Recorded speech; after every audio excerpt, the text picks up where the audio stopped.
बुलेटिनच्या सुरुवातीला या तासाची सगळ्यात महत्त्वाची बातमी।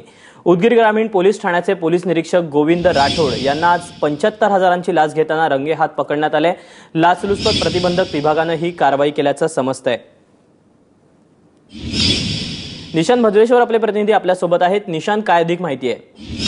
दीपक, आज दुपारी उदगीर ग्रामीण पोलीस ठाण्याचे जे पोलीस निरीक्षक आहेत गोविंद राठोड यांनी एका कौटुंबिक कलहाच्या जे 498 ची केस दाखल झाली होती, कौटुंबिक कलह होता, त्याच्यामध्ये परस्पर हे प्रकरण मिटवण्यासाठी त्यांनी 75,000 रुपयाची लाच मागितली होती। त्याच्या संदर्भातली फरियाद लाचलुचपत प्रतिबंधक विभागाकडे देण्यात आल्यानंतर आज उदगीर ग्रामीण पोलीस स्टेशनच्या परिसरातच सापळा रचण्यात आला आणि त्यावेळेस फिर्यादीकडून 75,000 रुपये घेताना गोविंद राठोड यांना लाचलुचपत प्रतिबंधक विभागाने रंगेहात पकडलाय। दीपक, निशांत, धन्यवाद तुम्ही दिलेल्या सगळ्या सविस्तर माहितीबद्दल। लातूरच्या उदगीर ग्रामीण पोलीसचे निरीक्षक गोविंद राठोड यांना 75,000ची लाच घेताना अटक करण्यात आलेली आहे।